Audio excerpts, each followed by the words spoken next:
Hello friends, welcome to Wiki Vox Malayalam. കേരളത്തിലെ കൊല്ലം ജില്ലയിൽ ഏരൂർ എന്ന് പറയുന്ന മനോഹരമായ ഒരു കൊച്ചു ഗ്രാമമുണ്ട്. ആ ഗ്രാമത്തിലാണ് സുനിത എന്ന സ്ത്രീ ജീവിക്കുന്നത്. ജനിച്ച കാലം തൊട്ടേ സ്വന്തം ഭർത്താവിനൊപ്പം ആ ഗ്രാമത്തിൽ തന്നെയാണ് അവർ കഴിയുന്നത്. സുനിതയ്ക്ക് ഒരു മകനും ഒരു മകളുമാണുള്ളത്. മകളുടെ പേര് സൗമ്യ. ആദ്യം സൗമ്യയുടെ കല്യാണമാണ് നടക്കുന്നത്. വിവാഹശേഷം സൗമ്യ ഭർത്താവിന്റെ വീട്ടിലേക്ക് പോയി സന്തോഷത്തോടെ ജീവിച്ചു വരികയായിരുന്നു. അവർക്കൊരു പെൺകുഞ്ഞും പിറന്നു.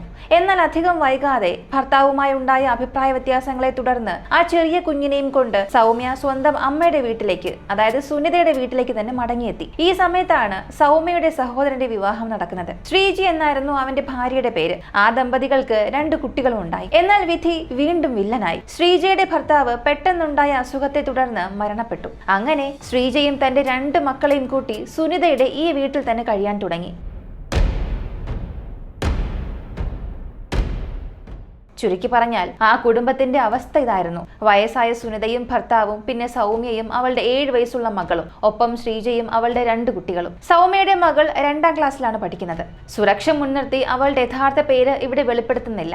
ഈ വീഡിയോയിലുടനീളം നമുക്ക് അവളെ അമ്മു എന്ന് വിളിക്കാം. ഈ വീട്ടിലെ 3 കുട്ടികളും 2 അമ്മമാരും മുത്തശ്ശിയും മുത്തച്ഛനും അടങ്ങുന്ന വലിയൊരു കൂട്ടുകുടുംബമായിട്ടാണ് അവർ ജീവിച്ചത്. ആ വീട്ടിലെ 2 പെൺമക്കളും ഭർത്താക്കന്മാരുടെ തണലില്ലാതെ കഷ്ടപ്പെട്ടാണ് ജീവിച്ചത്. വൻ സാമ്പത്തിക ശേഷിയുള്ള കുടുംബം ഒന്നും ആയിരുന്നില്ല അത്. ദിവസവും പണിക്ക് പോയാൽ മാത്രമേ അടുപ്പിൽ തീ പുകയുകയുള്ളൂ. അതുകൊണ്ട് സൗമ്യയും ശ്രീജയും ദിവസവും പണിക്ക് പോകും. ആ സമയത്ത് ഈ 3 പേരക്കുട്ടികളെയും നോക്കിയിരുന്നത് സുനിത എന്ന മുത്തശ്ശിയായിരുന്നു. പ്രത്യേകിച്ച് മകളുടെ മകളായ ആ 7 വയസ്സുകാരി അമ്മുവിനോട് സുനിതയ്ക്കൊരു പ്രത്യേക സ്നേഹവും അടുപ്പവും ഉണ്ടായിരുന്നു. കാരണം അവളായിരുന്നു അവരുടെ ആദ്യത്തെ പേരക്കുട്ടി. അമ്മുവിനെ കൃത്യമായി സ്കൂളിൽ കൊണ്ടുവിടുന്നതും കൂട്ടിക്കൊണ്ടുവരുന്നതും എല്ലാം സുനിതയായിരുന്നു. അവരുടെ ലോകം മുഴുവനും ആ കൊച്ചുമകളെ ചുറ്റിപ്പറ്റിയായിരുന്നു കറങ്ങിയിരുന്നത്. സത്യത്തിൽ ആ വീട്ടിൽ താങ്ങായി നിൽക്കാൻ പ്രാപ്തിയുള്ള പുരുഷന്മാരൊന്നും ഉണ്ടായിരുന്നില്ല. സുനിതയുടെ ഭർത്താവാണെങ്കിൽ വയ്യാത്ത പ്രായമായ ഒരാളാണ്. സമൂഹത്തിൽ ഒരു ആൺതുണയില്ലാതെ ഒരു കുടുംബം മുന്നോട്ട് കൊണ്ടുപോകുക എന്നത് എത്രത്തോളം കടുപ്പമാണെന്ന് നമുക്കറിയാം. പ്രായമായ ഒരു പുരുഷൻ വീട്ടിലുണ്ടെങ്കിലും ഭർത്താവില്ലാത്ത 2 സ്ത്രീകൾ ദിവസവും ജോലിക്കിറങ്ങുമ്പോൾ ഈ സമൂഹം അവരെ ഏത് കണ്ണുകൊണ്ടാകും കാണുക എന്ന് നമുക്ക് ഊഹിക്കാവുന്നതേ ഉള്ളൂ. ജോലി സ്ഥലത്ത് നേരിടേണ്ടി വരുന്ന ചൂഷണങ്ങളും ദുരനുഭവങ്ങളും സഹിച്ചുകൊണ്ട് കുടുംബം പട്ടിണിയാകാതിരിക്കാൻ വേണ്ടി മാത്രം അവർ കഷ്ടപ്പെട്ട് പണിയെടുക്കുകയായിരുന്നു. അങ്ങനെ ഇരിക്കെയാണ് ശ്രീജ ഒരു കെട്ടിട നിർമ്മാണ സ്ഥലത്ത് ജോലിക്ക് പോകുന്നത്. അവിടെ വെച്ച് അവർ സുമേഷ് എന്നൊരാളെ പരിചയപ്പെടുന്നു. ഞാനൊരു അനാഥനാണ്, ഈ ലോകത്ത് എനിക്ക് ആരുമില്ല, എനിക്ക് നിന്നെ ഇഷ്ടമാണ്, കല്യാണം കഴിക്കാൻ ആഗ്രഹമുണ്ട് എന്നൊക്കെ പറഞ്ഞ് സുമേഷ് ശ്രീജയോട് അടുക്കാൻ തുടങ്ങി. ശ്രീജയ്ക്ക് ആദ്യം ചെറിയൊരു സംശയവും മടിയും തോന്നി. എനിക്ക് 2 കുട്ടികളുള്ളതാണ്, നാത്തോനും ഭർത്താവില്ലാതെ കഷ്ടപ്പെടുന്നു, ഞാൻ എടുത്തു ചാടി ഒരു തീരുമാനമെടുത്താൽ അത് ശരിയാകുമോ എന്നവർ ചിന്തിച്ചു. എന്നാൽ സുമേഷുമായി കുറച്ചുനാൾ സംസാരിച്ചപ്പോൾ ശ്രീജയ്ക്ക് അവനിൽ ഒരു വിശ്വാസം തോന്നി തുടങ്ങി. എനിക്ക് നിന്നെ ഇഷ്ടമാണ്, നിന്റെ കുട്ടികളെ പറ്റി എനിക്ക് യാതൊരു വിഷമവും ഇല്ല, അവരെ സ്വന്തം മക്കളെ പോലെ തന്നെ ഞാൻ നോക്കിക്കൊള്ളാമെന്ന് സുമേഷ് ഉറപ്പിച്ചു പറഞ്ഞു. കഷ്ടപ്പാടിൽ കഴിയുന്ന ഒരു സ്ത്രീക്ക് തന്നോട് സ്നേഹം കാണിക്കുന്നതിനേക്കാൾ 200 മടങ്ങ് വിശ്വാസം തോന്നുക സ്വന്തം മക്കളെ നന്നായി നോക്കിക്കൊള്ളാം എന്ന് ഒരു പുരുഷൻ പറയുമ്പോഴാണ്. ആ വാക്കാണ് ശ്രീജയുടെ മനസ്സിൽ വീണത്. അങ്ങനെയെങ്കിൽ ഇവനെ വിശ്വസിക്കാമല്ലോ എന്ന് ശ്രീജ കരുതി. തുടർന്ന് ശ്രീജ സുമേഷിനോട് പറഞ്ഞു, എനിക്ക് പെട്ടെന്നൊരു തീരുമാനമെടുക്കാൻ കഴിയില്ല, ഞാൻ എൻ്റെ അമ്മായിയമ്മയുടെയും അമ്മായിയപ്പൻ്റെയും കൂടെയാണ് കഴിയുന്നത്, നീ വന്ന് അവരോട് സംസാരിക്ക്, അവർക്ക് സമ്മതമാണെങ്കിൽ നമുക്ക് കല്യാണം കഴിക്കാം. സുമേഷിന് അതിലും എതിർപ്പൊന്നും ഉണ്ടായിരുന്നില്ല. അവൻ നേരെ ശ്രീജയുടെ വീട്ടിലെത്തി സുനിതയോടും ഭർത്താവിനോടും സംസാരിച്ചു. നിങ്ങളുടെ മരുമകളെ എനിക്കിഷ്ടമാണ്, എനിക്ക് കുടുംബത്തിലെ ഒരു മകനായി മാറണം, നിങ്ങൾക്ക് എല്ലാവർക്കും ഒരു തണലായി ഞാൻ ഉണ്ടാകുമെന്ന് അവൻ പറഞ്ഞു. പെരുമാറ്റത്തിലൊക്കെ നല്ല തങ്കപ്പെട്ട പയ്യൻ. കുടുംബ പശ്ചാത്തലത്തെക്കുറിച്ച് ചോദിച്ചപ്പോൾ അവൻ പറഞ്ഞു, എൻ്റെ സ്വന്തം സ്ഥലം തിരുവനന്തപുരം ജില്ലയിലെ കുളത്തൂക്കരയാണ്. പക്ഷെ വർഷങ്ങൾക്ക് മുൻപേ എൻ്റെ അച്ഛനും അമ്മയും മരിച്ചുപോയി. എനിക്ക് അവിടെ ആരും തന്നെ ഇല്ല. ശ്രീജയെ കല്യാണം കഴിച്ചാൽ ഞാൻ നിങ്ങളുടെ കുടുംബത്തിലെ ഒരാളായി ഇവിടെ കഴിഞ്ഞോളാം. സുനിതയും ഭർത്താവും കുറെ ആലോചിച്ചു.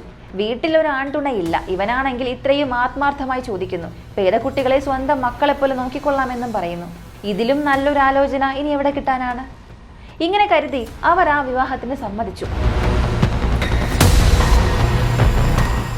നിന്റെ വീട്ടിൽ നിന്ന് ആരെങ്കിലും കല്യാണത്തിന് വരുമോ എന്ന് ചോദിച്ചപ്പോൾ എനിക്ക് സ്വന്തം എന്ന് പറയാൻ ആരുമില്ലല്ലോ, അതുകൊണ്ട് എൻ്റെ ഭാഗത്ത് നിന്ന് ആരും വരില്ല. നിങ്ങൾ ലളിതമായി ഏതെങ്കിലും അമ്പലത്തിൽ വെച്ച് കല്യാണം നടത്തി തന്നാൽ മതി, വലിയ ആഘോഷങ്ങളൊന്നും വേണ്ട. ഇങ്ങനെ സുമേഷും പറഞ്ഞു. പണമില്ലാതെ ബുദ്ധിമുട്ടുന്ന ആ കുടുംബത്തിന് അതും വലിയൊരു ആശ്വാസമായി തോന്നി. അങ്ങനെ ഒരു ശുഭമുഹൂർത്തത്തിൽ അമ്പലത്തിൽ വെച്ച് സുമേഷിന്റെയും ശ്രീജയുടെയും വിവാഹം വളരെ ലളിതമായി നടന്നു. ഇനി നമ്മളെ നോക്കാൻ ഒരു മകനെ പോലൊരാൾ വീട്ടിലെത്തിയല്ലോ, നമ്മുടെ സങ്കടങ്ങളൊക്കെയും ഇനി തീരുമെന്ന് സുനിതയും ഭർത്താവും പറഞ്ഞ് ആശ്വസിച്ചു. പക്ഷേ സുമേഷ് ആ വീട്ടിലേക്ക് കാലുകുത്തിയത് തികച്ചും വേറൊരു ദുരൂഹമായ ലക്ഷ്യത്തോടെയായിരുന്നു.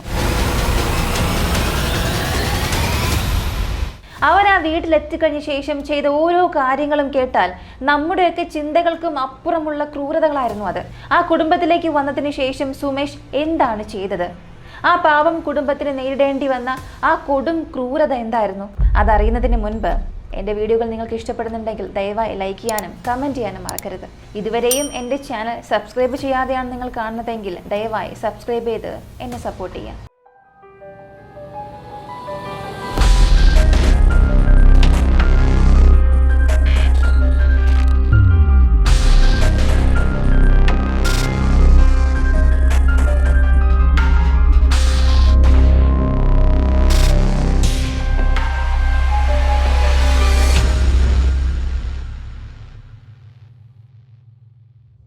ഈ കേസിനെ സംബന്ധിച്ചിടത്തോളം ഇത് വളരെ സെൻസിറ്റീവായ ഒരു വിഷയമാണ്. അതുകൊണ്ട് ഞാൻ ഇതിനെക്കുറിച്ച് വായിച്ചപ്പോൾ പോലും ഇതിൽ ഉൾപ്പെട്ട ആളുകളുടെ പേരുകൾ മാറ്റി തന്നെയാണ് നൽകിയിരുന്നത്. അതിനാൽ ഈ കേസുമായി ബന്ധപ്പെട്ട യഥാർത്ഥ ചിത്രങ്ങളൊന്നും ഈ വീഡിയോയിൽ എവിടെയും നിങ്ങൾക്ക് കാണാൻ സാധിക്കില്ല.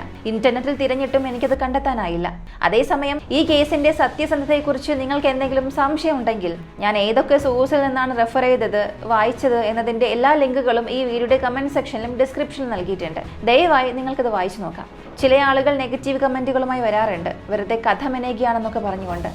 അങ്ങനെ സംശയമുള്ളവർ ആ ലിങ്കുകൾ വായിച്ചു നോക്കിയ ശേഷം വന്ന് കമന്റ് ചെയ്താൽ മതി.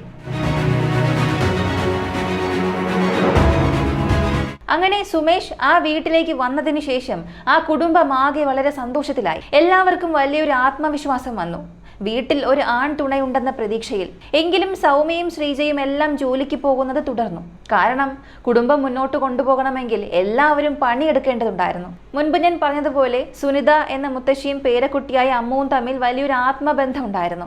രാവിലെയൊക്കെ കുഞ്ഞിന്റെ ബാഗും പിടിച്ച് സ്കൂളിൽ കൊണ്ടുപോയി ആക്കുക മുത്തശ്ശിയാണ്. ഓരോ തവണ സ്കൂളിൽ പോകുമ്പോഴും വളരെ ചിരിച്ച മുഖത്തോടുകൂടി വഴിയരികിൽ കാണുന്നവരോടൊക്കെ കൈവീശി കാണിക്കുന്ന ഒരു കുട്ടിത്തം അമ്മുവിനുണ്ടായിരുന്നു. വഴിയരികിൽ നിൽക്കുന്ന ചെറിയ കുട്ടികളെ കാണുമ്പോൾ നമ്മളും തിരിച്ചു കൈവീശുമല്ലോ. അതുപോലെ വഴിയിലുള്ള കടക്കാരോടൊക്കെ ഹായ് പറഞ്ഞാണ് അമ്മ പോവുക. സ്കൂളിലേക്കുള്ള വഴിയിൽ ഒരു പോലീസ് സ്റ്റേഷൻ ഉണ്ടായിരുന്നു. അതിന് മുന്നിലൂടെ പോകുമ്പോൾ പോലീസ് ഉദ്യോഗസ്ഥരെ കണ്ടാലും അമ്മ ടാറ്റ പറയും. പോലീസുകാരും തിരിച്ച് ടാറ്റ പറയും. പോലീസ് സ്റ്റേഷന് തൊട്ടടുത്തുള്ള ചായക്കടയിൽ പോലീസുകാർ ചായ കുടിക്കാൻ നിൽക്കുമ്പോൾ ഈ കുട്ടി ഹായ് പറയുമ്പോഴും അവർക്ക് അവളോട് വലിയ ഇഷ്ടം തോന്നാറുണ്ടായിരുന്നു. കടയിൽ നിന്ന് എന്തെങ്കിലും പലഹാരങ്ങളൊക്കെ വാങ്ങി നൽകുകയും ചെയ്യും. ആ നാടിനാകെ അത്രയേറെ പ്രിയപ്പെട്ടവളായിരുന്നു അമ്മു. ഇങ്ങനെ അവരുടെ ജീവിതം സന്തോഷത്തോടെ മുന്നോട്ട് പോകുമ്പോഴാണ് 2017 സെപ്റ്റംബർ മാസം 27-ാം തീയതി ആ സംഭവം നടക്കുന്നത്. പതിവ് പോലെ സുനിത പേരക്കുട്ടിയായ അമ്മുവിനെയും കൂട്ടി സ്കൂളിലേക്ക് ഇറങ്ങി. സ്കൂളിലേക്കുള്ള വഴിയിൽ ഒരു കവലയുണ്ടായിരുന്നു. ആ കവല കടന്നു വേണം സ്കൂളിലെത്താൻ. അങ്ങനെ ആ ജംഗ്ഷനിലെത്തിയപ്പോൾ ശ്രീജയെ കല്യാണം കഴിച്ച് വീട്ടിലെത്തിയ ആ പുതിയ മരുമകൻ സുമേഷ് അവിടെ നിൽക്കുന്നത് സുനിത കണ്ടു. എന്താ മോനെ ഇവിടെ നിൽക്കുന്നത്? ഇങ്ങനെ സുനിത ചോദിച്ചപ്പോൾ ഇന്ന് പണിക്ക് പോകാൻ കുറച്ച് വൈകും, പരിചയമുള്ള ആരോ വരാനുണ്ട്, അവരെ കാത്തു നിൽക്കുകയാണ് എന്ന് സുമേഷ് പറഞ്ഞു. നിങ്ങൾ എങ്ങോട്ടാ? ഇങ്ങനെ അവൻ തിരിച്ചു ചോദിച്ചപ്പോൾ അമ്മുവിനെ സ്കൂളിലാക്കാൻ പോവുകയാണെന്ന് സുനിത പറഞ്ഞു. അയ്യോ, ഞാനും ആ വഴിക്കാണ് പോകുന്നത്. അമ്മുവിനെ ഞാൻ സ്കൂളിലാക്കിക്കൊള്ളാം, അമ്മ പൊയ്ക്കൊള്ളൂ എന്ന് സുമേഷ് പറഞ്ഞു. ഏതെങ്കിലും ഒരു അപരിചിതന്റെ കൂടെയല്ല, സ്വന്തം വീട്ടിലെ ഒരംഗത്തിന്റെ കൂടെയല്ലേ എന്ന് കരുതി ആ മുത്തശ്ശി അവനെ വിശ്വസിച്ചു.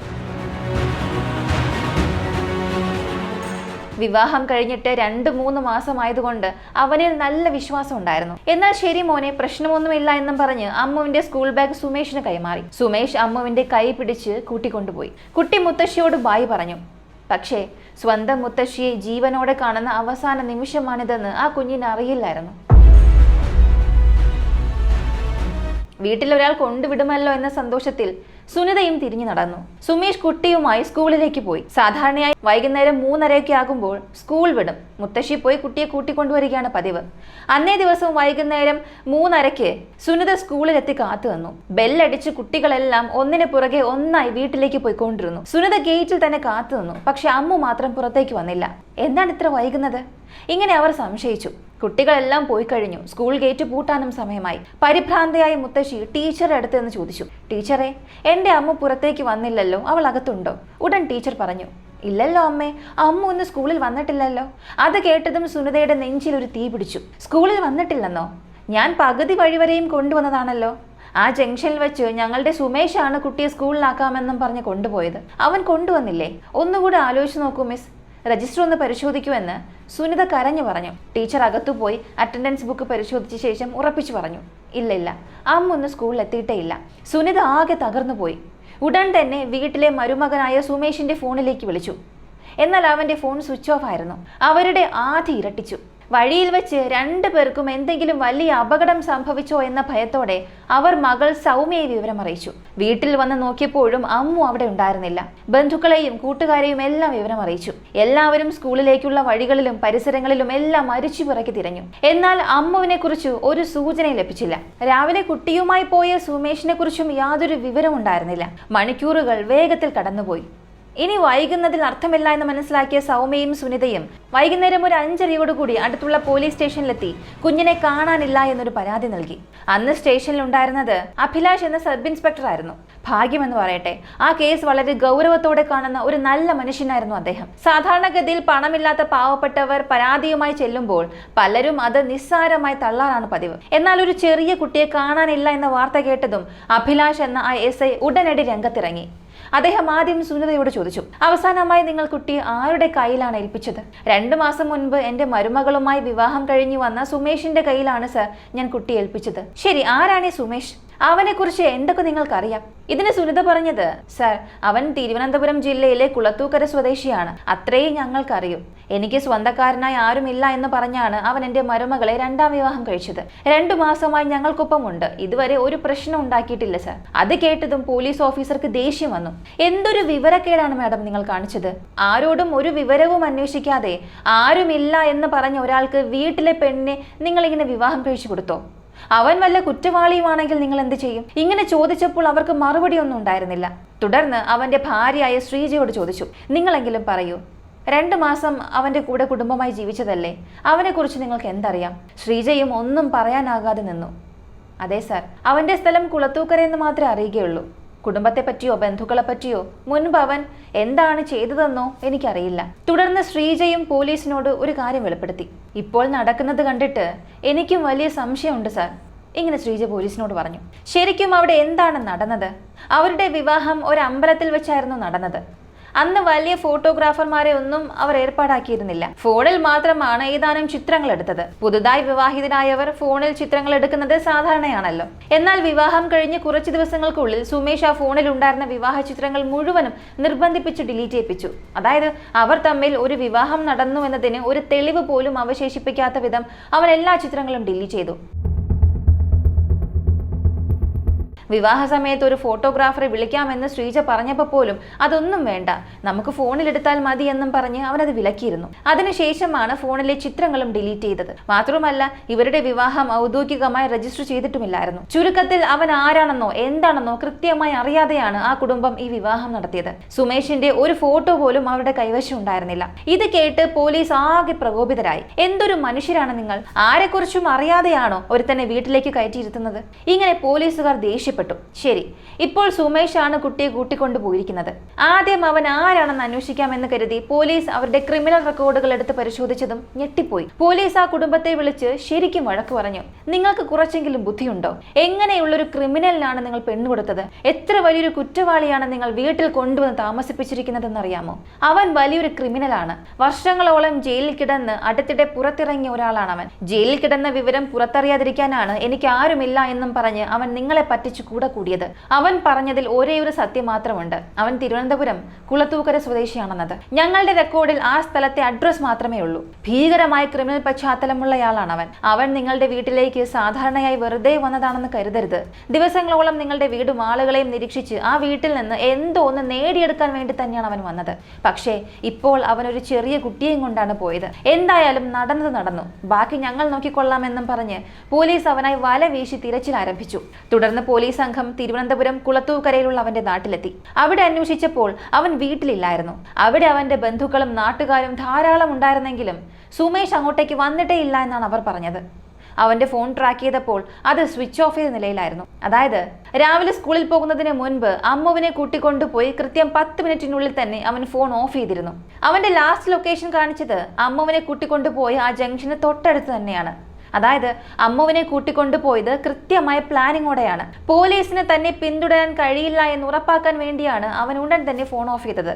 അതുകൊണ്ട് തന്നെ അമ്മുവിന്റെ കാണാതാകലിന് പിന്നിൽ സുമേഷിന് കൃത്യമായ പങ്കുണ്ടെന്ന് ഈ വിവരങ്ങളിലൂടെ വ്യക്തമായി. സാധാരണയായി കുറ്റകൃത്യങ്ങളെ രണ്ട് രീതിയിൽ വേർതിരിക്കാറുണ്ട്.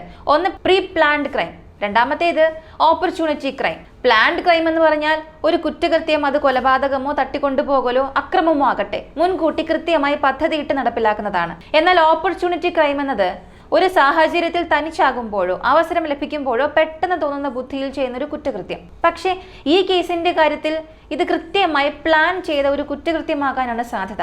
കാരണം അവൻ ഉടൻ തന്നെ സെൽഫോൺ സ്വിച്ച് ഓഫ് ചെയ്തു. രണ്ടാമത്തേത്, സെപ്റ്റംബർ 27-ാം തീയതി അവൻ അമ്മുവിനെ തട്ടിക്കൊണ്ടുപോയ അതേ ദിവസം ഒരു ബുധനാഴ്ചയായിരുന്നു. അമ്മു പഠിക്കുന്ന സ്കൂളിൽ ബുധനാഴ്ചകളിൽ മാത്രമാണ് കള്ള ഡ്രസ് ഇട്ട് വരാൻ അനുവാദമുള്ളത്. ബാക്കി ദിവസങ്ങളിലൊക്കെ യൂണിഫോം ധരിക്കണം. അതുകൊണ്ട് അവൻ കൃത്യമായി ആ ബുധനാഴ്ച തന്നെ ഇതിനായി തിരഞ്ഞെടുക്കുകയായിരുന്നു. കള്ള ഡ്രസ് ധരിച്ചൊരു കുട്ടിയുമായി പോകുമ്പോൾ വഴിയിൽ ആർക്കും സംശയം തോന്നില്ല. എന്നാൽ ഒന്ന് ആലോചിച്ച് നോക്കൂ, സ്കൂൾ യൂണിഫോം ധരിച്ചൊരു ചെറിയ കുട്ടി സ്കൂളിൽ പോകാതെ ആ സമയത്ത് വേറൊരാളുടെ കൂടെ നടന്നു പോയാൽ വഴിപോക്കർക്ക് സംശയം തോന്നും, തീർച്ചയായും തോന്നും. അതുകൊണ്ടാണ് അവൻ പദ്ധതിയിട്ട് ആ ബുധനാഴ്ച തന്നെ തിരഞ്ഞെടുത്തത്. സ്കൂൾ യൂണിഫോമിന് പകരം കള്ള ഡ്രസ് ഇടുന്ന ദിവസം തന്നെ കൃത്യമായി നോക്കി കൊണ്ടുപോയതുകൊണ്ട് ഇത് പക്കാ പ്ലാൻ ചെയ്ത് നടപ്പിലാക്കിയ ഒരു തട്ടിക്കൊണ്ടുപോകൽ തന്നെ എന്ന് പോലീസ് ഉറപ്പിച്ചു. തുടർന്ന് പോലീസ് പ്രദേശത്തെ ദൃക്സാക്ഷികളിൽ നിന്ന് വിവരങ്ങൾ ശേഖരിക്കാൻ തുടങ്ങി. സുമേഷ് അമ്മുവിനെ കൊണ്ടുപോയിട്ടുണ്ട്, പക്ഷെ എങ്ങോട്ടാണ് പോയത്? കുളത്തൂക്കരയിലുള്ള അവന്റെ വീട്ടിൽ അന്വേഷിച്ചപ്പോൾ അവൻ അങ്ങോട്ടേക്ക് വന്നിട്ടേ ഇല്ല എന്ന് വ്യക്തമായി. ആ സമയത്താണ് സ്കൂളിലേക്ക് പോകുന്ന വഴിയിൽ കണ്ട മറ്റു കുട്ടികളോട് പോലീസുകാർ ഇതിനെക്കുറിച്ച് ചോദിച്ചത്. അപ്പോൾ ഒരു കുട്ടി SIയോട് പറഞ്ഞു, സാർ, അമ്മു ആ അങ്കിളിന്റെ കൂടെയാണ് പോയത്, പക്ഷേ നമ്മുടെ സ്കൂളുള്ളത് ഈ ഭാഗത്താണ്. അമ്മു ആ അങ്കിളിന്റെ കൂടെ എതിർ ദിശയിലേക്കാണ് പോയത്. എനിക്ക് അപ്പോൾ തന്നെ അത്ഭുതം തോന്നി, ഇവരെന്താണ് സ്കൂളിൽ വരാതെ ഓപ്പോസിറ്റ് ഡയറക്ഷനിൽ പോകുന്നതെന്ന്. വീട്ടിൽ പുതിയൊരു അങ്കിൾ വന്നിട്ടുണ്ടെന്നും ആ അങ്കിൾ തങ്ങളെ വളരെ നന്നായി നോക്കുന്നുണ്ടെന്നും അമ്മ സ്കൂളിൽ വെച്ച് പലപ്പോഴും ഞങ്ങളോട് പറയാറുണ്ടായിരുന്നു. ആ അങ്കിൾ തന്നെയാണ് അമ്മുവിനെ കൂട്ടിക്കൊണ്ടുപോയത്, പക്ഷെ സ്കൂളിലേക്കുള്ള വഴിയിലല്ലാതെ. ഇതോടെ പോലീസിന് ആദ്യത്തെ വ്യക്തമായ ദൃക്സാക്ഷിമൊഴി ലഭിച്ചു. അടുത്തതായി ആ ജംഗ്ഷനിലെ ചായക്കടക്കാരനോടും ബസ് സ്റ്റോപ്പിൽ ഉണ്ടായിരുന്നവരോടും പോലീസ് അന്വേഷിച്ചു. ചായക്കടക്കാരനും ഇത് ശരിവച്ചു. അതെ സാർ, സുമേഷും ആ കുട്ടിയും കൂടി ബസ് സ്റ്റാൻഡിന്റെ ഭാഗത്തേക്ക് നടന്നു പോകുന്നത് ഞാൻ കണ്ടിരുന്നു. അതൊരു ചെറിയ ഗ്രാമമായതുകൊണ്ട് ആ സമയത്ത് സ്കൂൾ റൂട്ടിൽ ഓടുന്ന ബസ്സുകൾ വളരെ കുറവായിരുന്നു. അത്രയും സമയത്തിനുള്ളിൽ ആ വഴി പോയ 2-3 ബസ്സുകളിലെ കണ്ടക്ടർമാരെയും പോലീസ് വിളിപ്പിച്ചു. അതിലൊരു ബസ് കണ്ടക്ടർ സുമേഷിനെയും അമ്മുവിനെയും കൃത്യമായി തിരിച്ചറിഞ്ഞു. സർ, ഇവർ എന്റെ ബസ്സിലാണ് കയറിയത്. കുളത്തൂക്കര ഭാഗത്തേക്കുള്ള ടിക്കറ്റാണ് അവൻ എടുത്തത്. ഇവിടെ നിന്ന് ഒരു 20-25 കിലോമീറ്റർ ദൂരമുണ്ട് അങ്ങോട്ടേക്ക്. അവർ ഏത് സ്റ്റോപ്പിലാണ് ഇറങ്ങിയതെന്ന് പോലീസ് ചോദിച്ചു. കുളത്തൂക്കര എത്തുന്നതിന് തൊട്ടു മുൻപ് കുളത്തൂക്കര റിസർവ് ഫോറസ്റ്റ് എന്ന ഒരു വനമേഖലയുണ്ട് സർ. ആ വനത്തിനടുത്തുള്ള ഒരു സ്റ്റോപ്പിലാണ് അവൻ കുട്ടിയുമായി ഇറങ്ങിയത് എന്ന് കണ്ടക്ടർ പറഞ്ഞു. പോലീസ് ആ സൂചന കൃത്യമായി പിടിച്ചെടുത്തു. അമ്മുവിനെയും സുമേഷിനെയും ഇറക്കിവിട്ട ആ ബസ് സ്റ്റോപ്പിലേക്ക് പോലീസ് സംഘം കുതിച്ചെത്തി. ചുറ്റും നോക്കിയപ്പോൾ കണ്ടത് അങ്ങോളം ഇങ്ങോളം പടർന്ന് പന്തലിച്ചു കിടക്കുന്ന കാടാണ്. റിസർവ് ഫോറസ്റ്റ് ആയതുകൊണ്ട് അതിനുള്ളിലേക്ക് കയറാൻ ഒരു പ്രധാന ഗേറ്റ് ഉണ്ടായിരുന്നു. ആർക്കും വെറുതെ കാടിനുള്ളിലേക്ക് പ്രവേശിക്കാൻ കഴിയില്ല. അവിടെ എപ്പോഴും ഒരു സെക്യൂരിറ്റി ഗാർഡ് ഉണ്ടാകും. പോലീസ് ആ ഗാർഡിന്റെ അടുത്തെത്തി. രാജു എന്നായിരുന്നു അവന്റെ പേര്. സുമേഷിന്റെ ഫോട്ടോ കാണിച്ചു ചോദിച്ചപ്പോൾ രാജു കുറച്ചു സമയം ഓർത്തെടുത്തു. അതെ സാർ, ഇന്നലെ ഇവൻ ഈ കുട്ടിയുമായി കാടിനുള്ളിലേക്ക് പോയിട്ടുണ്ട്. കാടിനുള്ളിലേക്കോ? എന്തിനാണ് ഇവരെ കടത്തിവിട്ടത്? നിങ്ങൾ കാണുന്നവരെയൊക്കെ ഇങ്ങനെ നിങ്ങൾ കാട്ടിലേക്ക് വിടുമോ? പോലീസ് ദേഷ്യത്തോടെ ചോദിച്ചു. സാർ, ഞാൻ ചോദിച്ചതാണ്. കുട്ടിക്ക് പെട്ടെന്ന് വയറ്റിൽ അസ്വസ്ഥത തോന്നി, മൂത്രമൊഴിക്കണം എന്ന് പറഞ്ഞപ്പോൾ കൂട്ടിക്കൊണ്ടുപോയതാണ്. കാഴ്ചയിൽ സ്വന്തം അച്ഛനെ പോലെ തോന്നിയത് കൊണ്ട് ഞാൻ സംശയിച്ചില്ല സാർ. അതിനുശേഷം അവർ വേറെ ഏതെങ്കിലും വഴിയിലൂടെ പുറത്തു പോയിട്ടുണ്ടാകുമെന്നാണ് ഞാൻ കരുതിയത്. ബാക്കിയൊന്നും എനിക്കറിയില്ല സാർ. രാജു ഭയത്തോടെ ഇത് പറഞ്ഞു. തുടർന്ന് അവർ കാടിനുള്ളിലേക്ക് പോയ ദിശയും അവൻ കാണിച്ചു കൊടുത്തു. ഇത്രയും അന്വേഷിച്ച് കണ്ടെത്തിയപ്പോഴേക്കും രാത്രി 10-11 മണിയോട് അടുത്തിരുന്നു. എന്നാൽ ഒരു നിമിഷം പോലും വൈകരുതെന്ന് കരുതി പോലീസും പ്രദേശവാസികളും അടങ്ങുന്ന ഒരു വലിയ സന്നദ്ധ സംഘം രൂപീകരിച്ചു. ആ നാടിന് ആകെ പ്രിയപ്പെട്ടവളായിരുന്നു അമ്മു. വഴിയരികിൽ കാണുന്നവരോടൊക്കെ പുഞ്ചിരിക്കുന്ന ആ പാവം കുഞ്ഞിന് എന്തോ അപകടം പറ്റിയിട്ടുണ്ടെന്ന് മനസ്സിലാക്കിയ നാട്ടുകാർ പോലീസ് സ്റ്റേഷന് മുന്നിൽ തടിച്ചുകൂടി. സാർ, ഞങ്ങൾ കൂടെ വരാം, എന്തും ചെയ്യാൻ തയ്യാറാണെന്ന് അവർ പറഞ്ഞു. പോലീസ് ഓഫീസർ അഭിലാഷ് തീരുമാനിച്ചു, ഇന്ന് രാത്രി ആരും ഉറങ്ങുന്നില്ല. ആ കുഞ്ഞിനെ കണ്ടെത്തുന്നതുവരെ നമ്മൾ തിരച്ചിൽ തുടരും. അങ്ങനെ ആ അർദ്ധരാത്രിയിൽ പോലീസ് സംഘവും നാട്ടുകാരും ടോർച്ച് വെളിച്ചത്തിൽ കുളത്തൂക്കര റിസർവ് ഫോറസ്റ്റിനുള്ളിലേക്ക് കടന്നു. സെക്യൂരിറ്റി ഗാർഡ് കാണിച്ചു കൊടുത്ത ദിശയിലൂടെ രാത്രി മുഴുവനും അവർ അരിച്ചുപിറക്കി തിരഞ്ഞു. ഒടുവിൽ പുലർച്ചെ 4:30 കാടിനുള്ളിലെ വിജനമായ ഒരു സ്ഥലത്ത് നിന്നും അമ്മുവിന്റെ മൃതദേഹം അവർ കണ്ടെത്തി. ആ കാഴ്ച കണ്ടവരുടെ എല്ലാം നെഞ്ചു തകർന്നു പോയി. ആ 7 വയസ്സുകാരിയോട് ആ മൃഗം എന്താണ് ചെയ്തതെന്നും എന്തിനാണ് അവളെ ആ കാടിനുള്ളിലേക്ക് കൂട്ടിക്കൊണ്ടുവന്നതെന്നും പ്രത്യേകം എടുത്തു പറയേണ്ടതില്ലല്ലോ.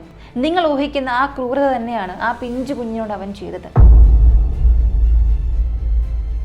പോലീസ് ഉടനടി മൃതദേഹം ഏറ്റെടുത്ത് പോസ്റ്റ്മോർട്ടത്തിനായി ആശുപത്രിയിലേക്ക് മാറ്റി. സുമേഷ് തന്നെയാണ് ഈ കൊടും ക്രൂരത ചെയ്തതെന്ന് 100% ഉറപ്പായെങ്കിലും അവൻ എങ്ങോട്ട് പോയി എന്നതിനെ കുറിച്ച് ഒരു വിവരം ഉണ്ടായിരുന്നില്ല. കാടിന്റെ ഗേറ്റ് കടന്ന് ഉള്ളിലേക്ക് പോയ അവൻ പിന്നീട് എങ്ങോട്ടാണ് രക്ഷപ്പെട്ടത്? ആ സമയത്ത് ആ പ്രദേശത്ത് ആരെങ്കിലും അവനെ കണ്ടിട്ടുണ്ടോ എന്ന് പോലീസ് തിരഞ്ഞു. ഫോറസ്റ്റ് ഗേറ്റിനും അമ്മുവിന്റെ മൃതദേഹം കണ്ടെത്തിയ സ്ഥലത്തിനും ഇടയിലായി ഒരു വലിയ വാഴത്തോട്ടം ഉണ്ടായിരുന്നു. അവിടെ കാവലിരിക്കുകയും പണിയെടുക്കുകയും ചെയ്യുന്ന ഒരു വയസ്സായ മുത്തശ്ശിയുണ്ട്. SI അഭിലാഷ് ആ മുത്തശ്ശിയുടെ അടുത്തെത്തി കാര്യം അന്വേഷിച്ചു. അമ്മേ, എത്ര വർഷമായി ഇവിടെ പണിയെടുക്കുന്നു? എപ്പോഴാണ് സാധാരണ ഇവിടെ വരാറുള്ളത്?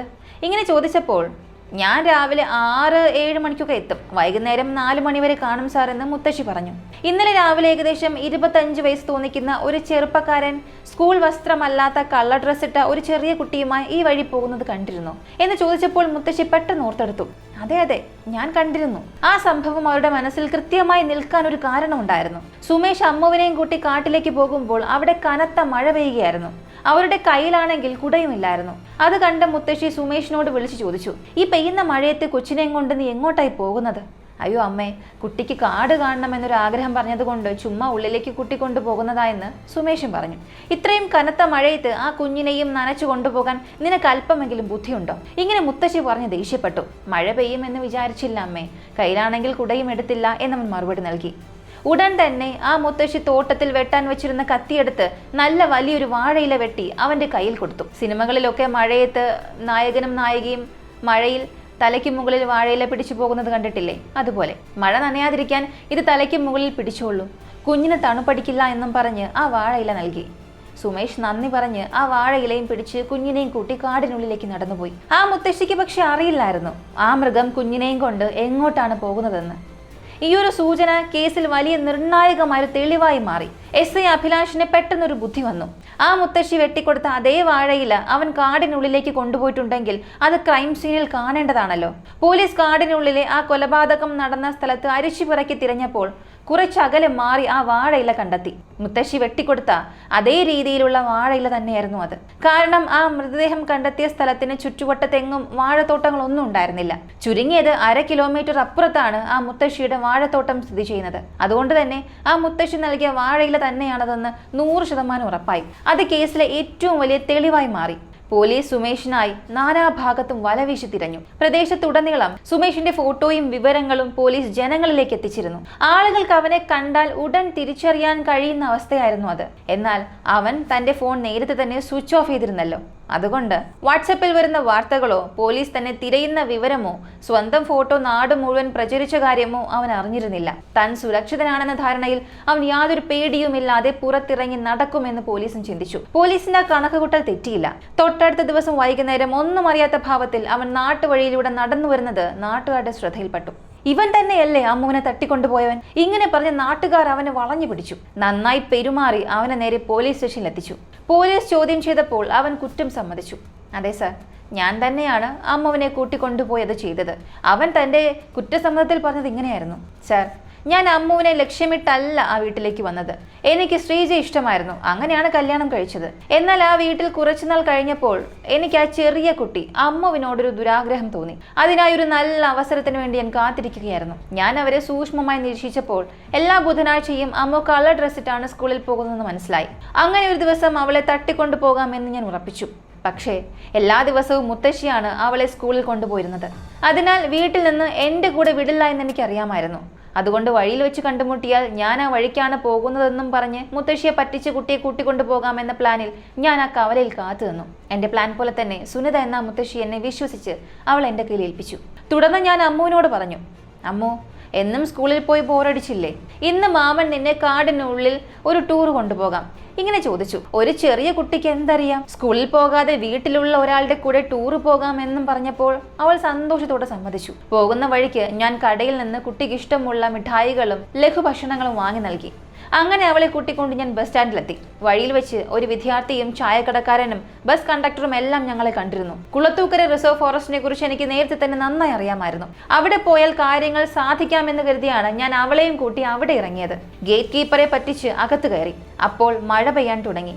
വഴിയിൽ വെച്ച് ആ മുത്തശ്ശി ഒരു വാഴയില വെട്ടിത്തന്നു. അതും വാങ്ങി ഉള്ളിലേക്ക് പോയി ഞാൻ എല്ലാം അവസാനിപ്പിച്ചു. ഇതായിരുന്നു അവന്റെ കൺഫെഷൻ.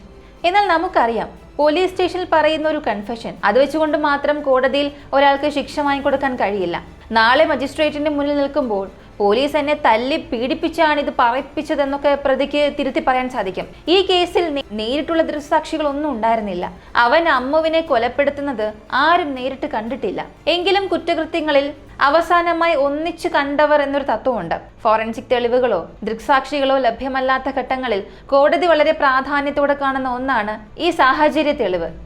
ഈ കേസിൽ ഈ സാഹചര്യ തെളിവ് വളരെ ശക്തമായിരുന്നു. സ്കൂൾ കുട്ടി കണ്ടത്, ചായക്കടക്കാരൻ കണ്ടത്, ബസ് കണ്ടക്ടർ കണ്ടത്, റിസർവ് ഫോറസ്റ്റിലെ ഗേറ്റ് കീപ്പർ കണ്ടത്, വാഴത്തോട്ടത്തിലെ മുത്തശ്ശി കണ്ടത്, കവലയിൽ നിന്ന് കാടിനുള്ളിലേക്ക് പോകുന്നത് വരെ എത്രയോ പേരാണ് ഇവരെ ഒന്നിച്ചു കണ്ടത്. എങ്കിലും ഇതിലും ശക്തമായ ഫിസിക്കൽ എവിഡൻസ് കണ്ടെത്താൻ പോലീസ് ശ്രമിച്ചു. അമ്മുവിന്റെ പോസ്റ്റ്മോർട്ടം റിപ്പോർട്ടിൽ പ്രതിയുടെ ബയോളജിക്കൽ സാമ്പിളുകൾ ഉണ്ടാകും. എന്നാൽ അതിനു മുൻപ് എസ് എ അഭിലാഷിന് മറ്റൊരു മികച്ച ഐഡിയ തോന്നി. ആ മുത്തശ്ശി വെട്ടിക്കൊടുത്ത വാഴയില സുമേഷാണ് പിടിച്ചുകൊണ്ടുപോയത്. ആ വാഴയിലയിൽ അവന്റെ വിരലടയാളം തീർച്ചയായും കാണാൻ സാധ്യതയുണ്ട്. ക്രൈംസിൽ നിന്നും കണ്ടെടുത്ത ആ വാഴയില പോലീസ് ഫോറൻസിക് ടീമിന് കൈമാറി വിരലടയാളം പരിശോധിക്കാൻ ആവശ്യപ്പെട്ടു. നമ്മൾ എത്രയോ ക്രൈം കേസുകളൊക്കെ കണ്ടിട്ടുണ്ട്.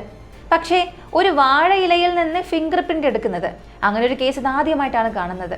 ഫോറൻസിക് ടീം പരിശോധിച്ചപ്പോൾ ആ വാഴയിലയിൽ 2 വ്യത്യസ്ത വിരലടയാളങ്ങൾ കണ്ടെത്തി. ഒന്നാമത്തെ വിരലടയാളം വാഴയില വെട്ടിക്കൊടുത്ത ആ മുത്തശ്ശിയുടേതായിരുന്നു. രണ്ടാമത്തേത് പരിശോധിച്ചപ്പോൾ അത് സുമേഷിൻ്റെതാണെന്ന് കൃത്യമായി തെളിഞ്ഞു.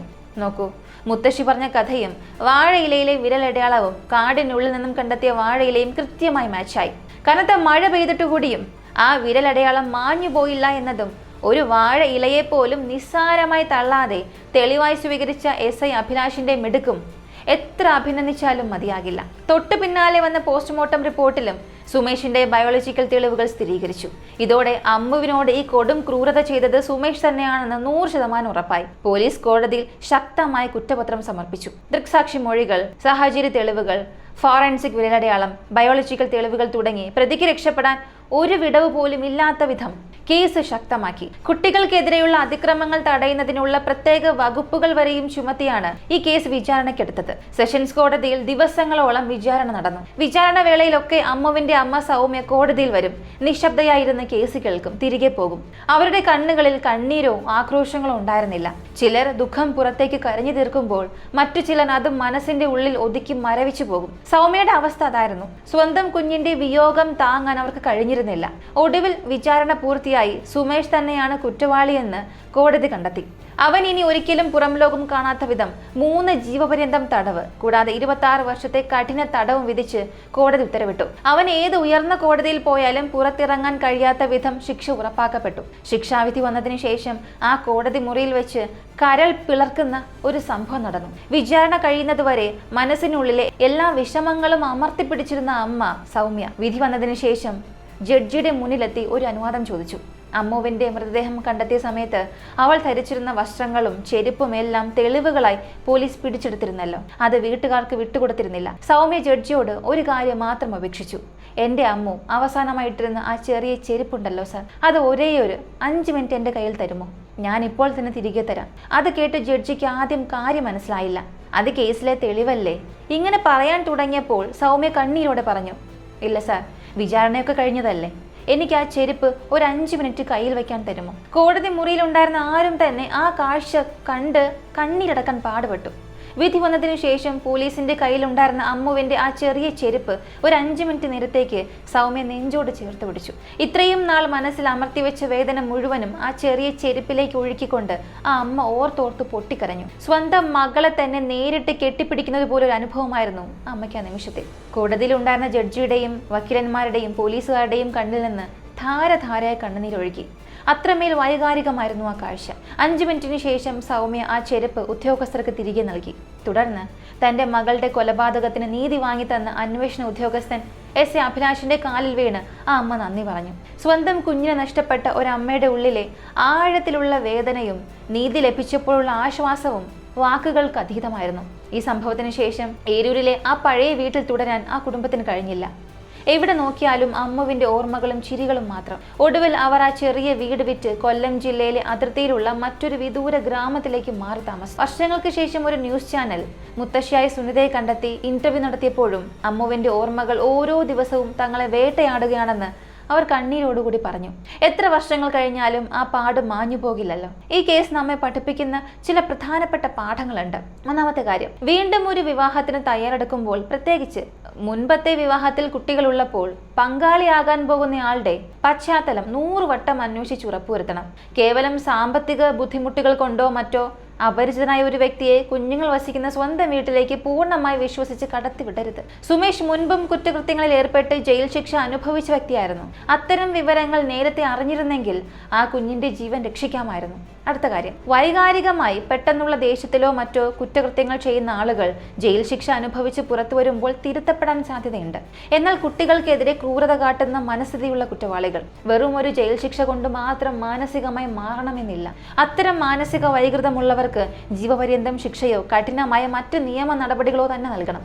അടുത്തത്, ഈ കേസിൽ പോലീസിന്റെയും പ്രോസിക്യൂഷന്റെയും പങ്ക് എടുത്തു പറയേണ്ടതാണ്. കനത്ത മഴ പെയ്തിട്ട് കൂടിയും ആ വാഴയിലയിൽ നിന്നുള്ള വിരലടയാളം തെളിവായി സ്വീകരിച്ച SI അഭിലാഷിന്റെ ശാസ്ത്രീയ അന്വേഷണ മികവും കോടതിയിൽ കേസ് ശക്തമായി വാദിച്ച പബ്ലിക് പ്രോസിക്യൂട്ടർ മോഹൻരാജിന്റെ പ്രവൃത്തിയും എടുത്തു പറയേണ്ട ഒന്നാണ്. തെളിവുകളില്ലാത്ത കേസ് എന്ന് കരുതി തള്ളിക്കളയാവുന്ന ഒന്നിനെയാണ് കേവലം ഒരു വാഴയിലയിലൂടെ അവർ അറ്റകുറ്റമില്ലാത്ത തെളിവുകളാക്കി മാറ്റിയത്.